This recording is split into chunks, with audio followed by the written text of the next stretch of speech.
So if we look at goal setting, and you may have done various goal setting exercises before, and there's various books and DVDs on goal setting, and many people do this as a common exercise to try and enable them to propel themselves forward and achieve the things that they want to achieve.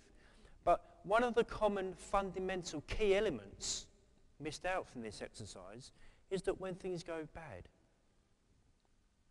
and not only when things go bad, but how you're going to feel and how you're going to react and how your body's going to perform and how your mind is going to perform when things go bad. And isn't this an important part of the process? Because if we're planning stuff, this is the easy part, right? Of course, when we're setting our goals, this is the fun part, it's the creative part, and it's the part where you can enjoy it and get excited and think, yeah, I'm going to achieve great things and this is going to be fantastic and I'm going to take on the world and I'm going to do the best for my family. And it's, yeah, of course, it's great. I mean, who's not going to enjoy that, right? But we live in a realistic world.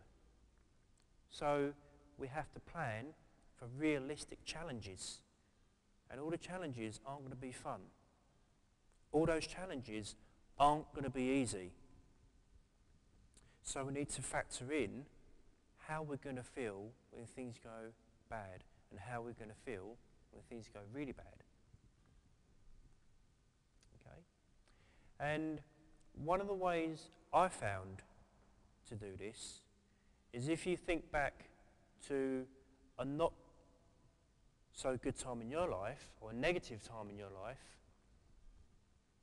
where you found yourself in a situation where you didn't want to move forward and you just wanted to stay in bed, you didn't want to talk to anybody.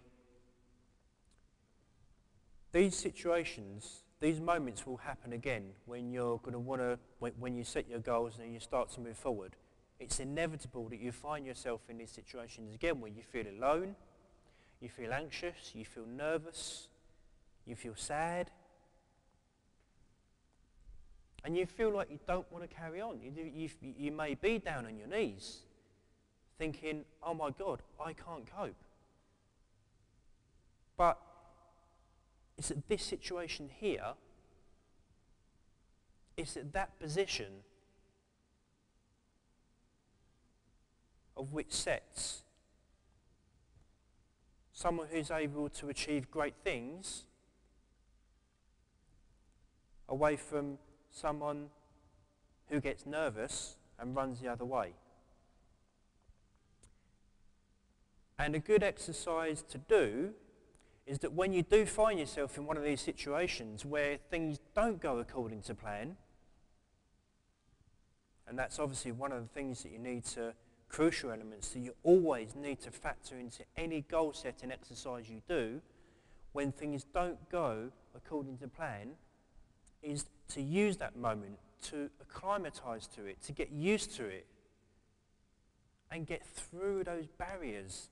Because 99% of the time, when people want to achieve great things and they've planned their goals, they're ready to move forward, and they hit the first problem, when something happens, especially if it's a major event, they turn around and run back the other way. They can't handle it. But if you can plan this into your goals, and plan this into your strategy, and certainly plan in exactly how that's going to make you feel, it's not going to be such a problem, because you're going to think to yourself, it's just part of the process. It's just something else that I need to deal with to achieve the bigger picture. Where if you don't factor that in and don't really truly say to yourself that I've been here before, I know how this feels, and be able to deal with it, and you're not going to be able to have the heart to move forward. You're going to want to run back like the rest of them. Okay? So mind pre-preparation is always a good thing. Although in your plans, it may not be all positive. So you're going to have to put yourself in possibly some negative situations to acclimatise to that. Because we live in a realistic world, and things are going to happen. Okay?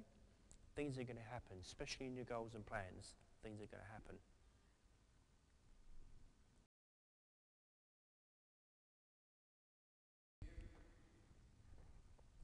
So let's talk about this work of motivation. And you've probably heard this 1,000,001 times before in events like this or in a conference or seminars that you've attended. But what is the true meaning of motivation? Because how easy is it for me to keep you motivated tonight? Pretty easy. And it's going to be pretty easy for any speaker to keep you motivated at their seminars and events too.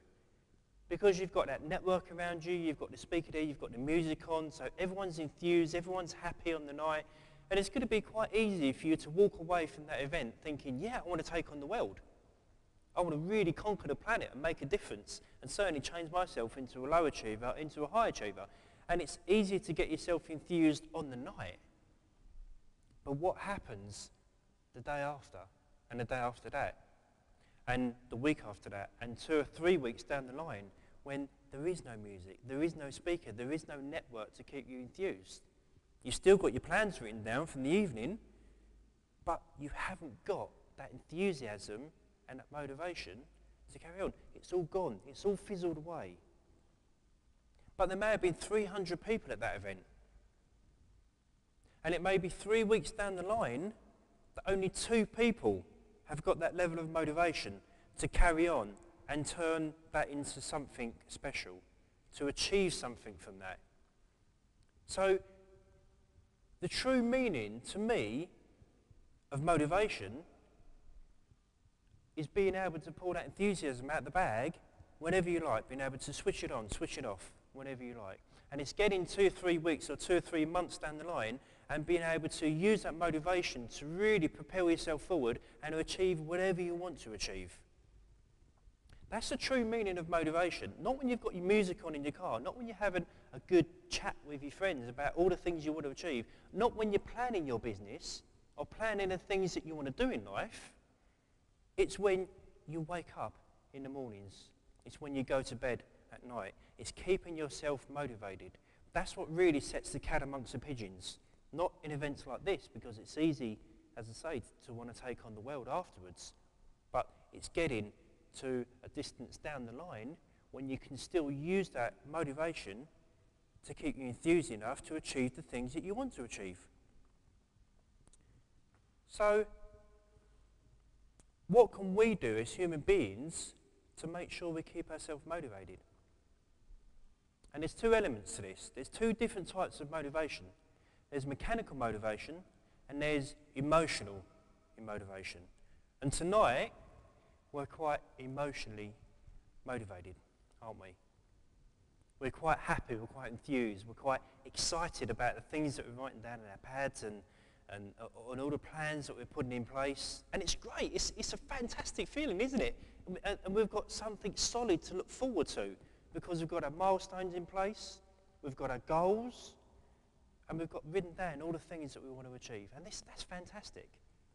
And it's good because our emotions are saying, yes, we really want to do this. So this is emotional motivation, where we get a pull towards the things that we want to achieve, don't we? We're pulled towards that, and that's great.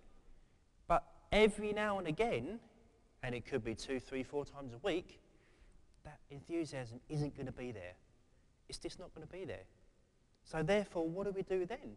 When we haven't got that pull, when we haven't got that inner enthusiasm in us to move forward and achieve those things that we want to achieve. Then we switch from emotional motivation to mechanical motivation. And when we wake up feeling lousy or things happen, because bad things happen in life, unfortunately, really bad things happen in life, what happens then when we don't feel like moving forward? When we don't feel like using that progress that we've made over the last several weeks, several months, possibly even several years? What do we do then? We feel lousy, but we still need to carry on because we have commitments. We have a commitment to our family, we have a commitment to ourselves. Then we switch to that mechanical motivation. And that mechanical motivation is keeping yourself moving. Because motion equals emotion.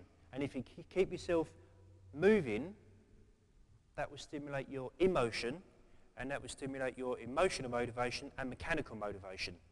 And one will lead on to the other. So if you can keep yourself moving and just do the things, physically do the things that you need to do, then that will be enough to get that emotional motivation back.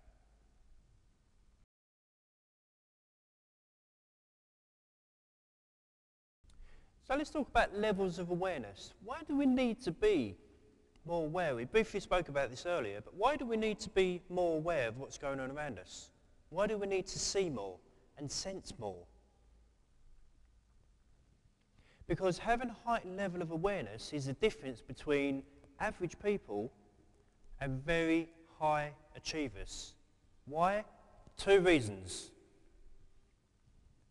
One is because a high achiever will see any problems or challenges or issues they have to deal with way in the distance, way before it gets to them, and they can deal with them efficiently before it causes them a problem, before it comes anywhere near them. Why? Because they've got a wider level of awareness. They can see so far more ahead in the future and so far back in the way of learning from their past experiences when they're dealing with the current, whereas the person who hasn't got a heightened level of awareness is unable to do that because they're only focusing on what's going on around them immediately day to day, what they're doing with their mind, body and soul day to day, and they're not focusing on anything else, what's going on around them. So someone that's got a higher level of awareness will, one, see problems that are coming way before it gets to them and be able to deal with them efficiently and eliminate those problems so it doesn't cause them any troubles as in moving forward and achieving what they want to achieve, so on and so forth. And in addition to this, they're able to spot opportunities way before anyone else because they haven't got that heightened level of awareness, so therefore they can't see those opportunities coming in the future.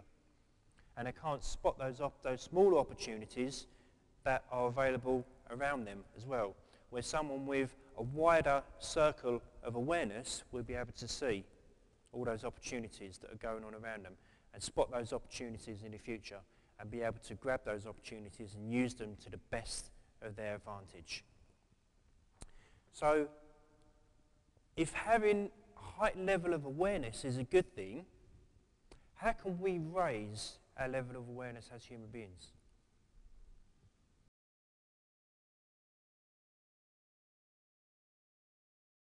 So you've done some great work tonight and you've done some good goal mapping and goal setting, and now it's time to take that work home and put it into action. And you've all heard the phrase before, take action on what you've learned, right?